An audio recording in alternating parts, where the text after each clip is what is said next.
Dios los bendiga rica y abundantemente. Sean todos bienvenidos a su canal, Un Mensaje de Dios desde Canadá. El tema que voy a tocar hoy titula "A tu carne no le interesa la eternidad, porque ella no irá contigo". Quiero que leamos Romanos capítulo 8, versículos 5 y 6. Dice así la escritura, honrando a Dios. Porque los que son de la carne piensan en las cosas de la carne, pero los que son del Espíritu en las cosas del Espíritu. Porque el ocuparse de la carne es muerte, pero el ocuparse del Espíritu es vida y paz. Agradezco a Dios que me permite dirigirme a cada uno de ustedes y espero que este mensaje sea de bendición para sus vidas. Este pasaje bíblico contrasta el enfoque de la carne que lleva a la muerte con el enfoque del Espíritu que lleva a la vida y a la paz. Este es un concepto clave en la teología cristiana que resalta la lucha interna entre los deseos carnales y la guía del Espíritu Santo.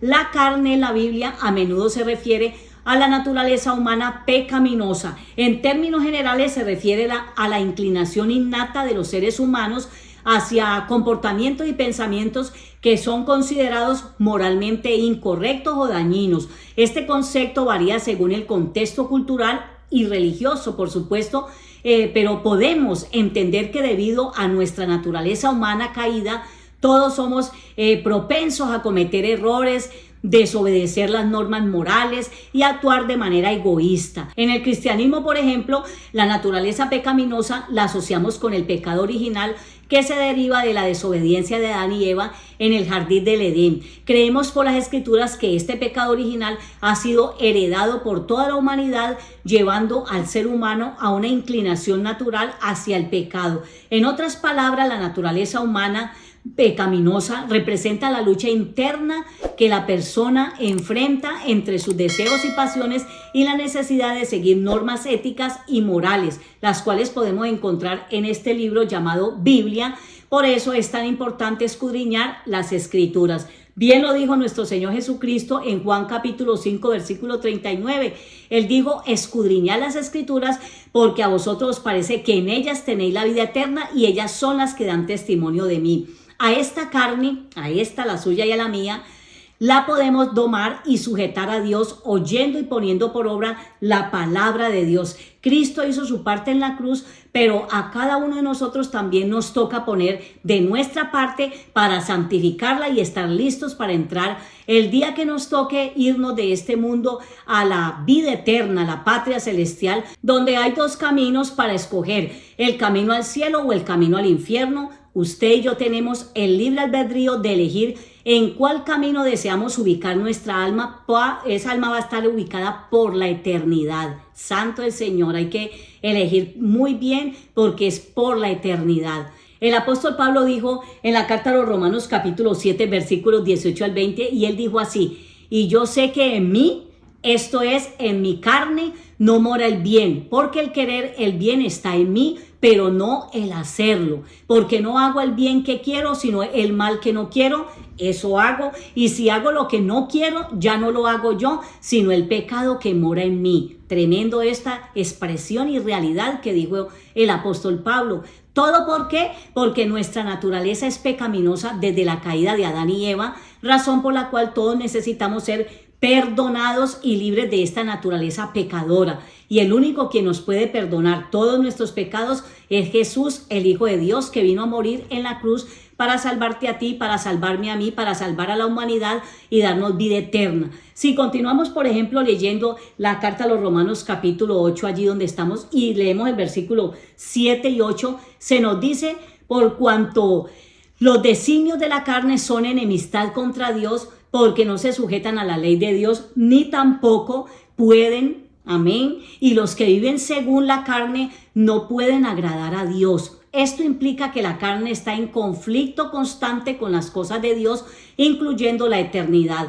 La carne, nuestra naturaleza humana, tiende a enfocarse en lo temporal y en lo que es inmediato. Primera carta de Juan, capítulo 2, versículo 16, dice: porque todo lo que hay en el mundo, los deseos de la carne, los deseos de los ojos y la vanagloria de la vida, no proviene del Padre, sino del mundo. Así que esta perspectiva mundana no contempla las cosas eternas porque está consumida por deseos pasajeros, de aquí, temporales. La Biblia, que es la palabra de Dios, Menciona en Gálatas capítulo 5 versículo 17 esta batalla interna, y la palabra del Señor claramente nos dice que porque el deseo de la carne es contra el espíritu y el del espíritu es contra la carne, y estos se oponen entre sí para que no hagáis lo que quisiereis. Tremenda lucha que usted y yo tenemos, por eso hay que estar siempre en la presencia de Dios. Esta lucha demuestra que esta carne, la suya y la mía, está en oposición directa a las prioridades espirituales que incluyen la eternidad. La carta a los Romanos capítulo 8 versículo 13 allí mismo dice, nos guía a vivir conforme al Espíritu. El texto realmente dice, porque si vivís conforme a la carne, moriréis. Mas si por el Espíritu hacéis morir las obras de la carne, viviréis. Este pasaje nos anima a los creyentes, a usted y a mí, a apartarse de la naturaleza carnal y a centrarse en la vida eterna prometida por Dios. Preguntémonos entonces, ¿cómo vencer la naturaleza pecaminosa? Número 1, desarrollo espiritual. Debemos tener prácticas espirituales como, por ejemplo, la oración, el ayuno, la vigilia, la meditación en la Escritura, la palabra de Dios. Todo esto fortalece nuestra intimidad y conexión con el Dios del cielo y nos ayuda a resistir también las tentaciones, porque ellas nos faltan y ellas son constantes día a día. Hay que ejercitarnos cada día en la piedad. Número 2, autoconocimiento. Conocer las debilidades y reconocer los patrones de comportamiento que te llevan al pecado, que nos conducen a ello, puede ayudarte a anticipar y evitar situaciones problemáticas.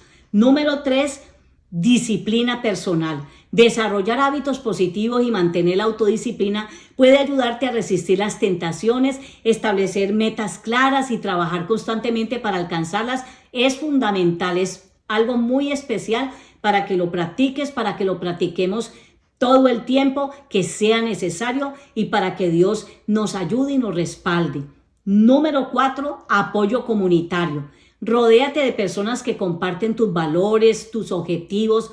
Puede esto proporcionarte un sistema de apoyo que te ayude a mantenerte en el camino correcto, en el camino del Señor.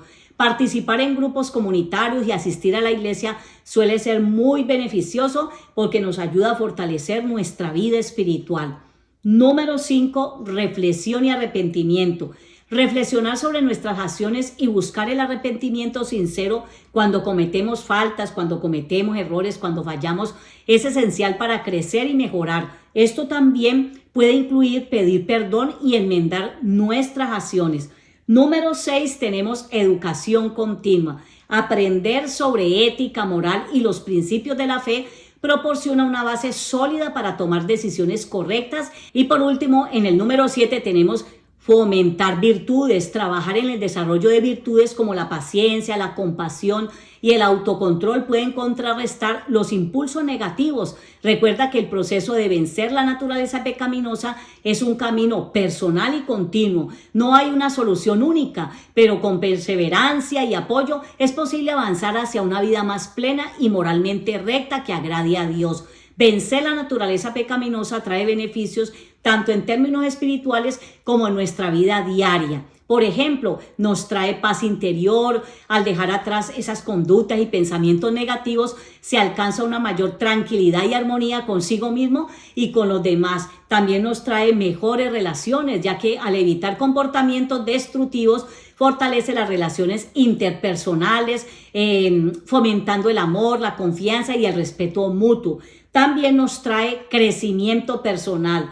Superar la naturaleza pecaminosa implica un esfuerzo constante por mejorar como personas. Amén. Desarrollando en usted y yo virtudes como la paciencia, la compasión y la humildad. Por otro lado, nos da mayor sentido de propósito. Al vivir de acuerdo con valores y principios más elevados, se encuentra un mayor significado y propósito en la vida que arroja como resultado beneficios espirituales, ya que viviendo de tal manera, pues alcanzaremos la aprobación de Dios y lo más importante, el ser humano es al final de su existencia, al final del camino, al final de la vida, y al final del túnel es la salvación del alma a través de Jesucristo, el Hijo de Dios. Y ya para terminar, reflexionemos en todo esto y analicemos que la naturaleza humana tiende a ser egoísta y está enfocada en gratificaciones inmediatas y temporales, por lo cual este enfoque es contrario a la perspectiva eterna y espiritual que Dios nos llama a tener. Al entender y reconocer esta lucha, podemos buscar vivir más alineados con el Espíritu Santo y enfocados en las cosas eternas que Dios ha preparado para nosotros, para los que le aman. Qué lindo es esto. Gloria al Señor, porque cuando somos conscientes, nos humillamos delante del Señor y colocamos nuestra naturaleza humana, nuestra naturaleza caída a los pies de Cristo, y Dios hace en ti y en mí lo que Él tiene que hacer. Por eso es que tenemos que venir a Cristo, debemos aceptarlo como nuestro Señor y Salvador, porque no existe en la tierra nadie que nos pueda garantizar la salvación y la vida eterna. Así que, amados, hasta aquí este mensaje. Dios los bendiga mucho. Suscríbase a este canal, deja tus comentarios y activa la campanita para que recibas todo el contenido que semanalmente estamos subiendo. Gracias a todos y Dios los bendiga mucho. Amén.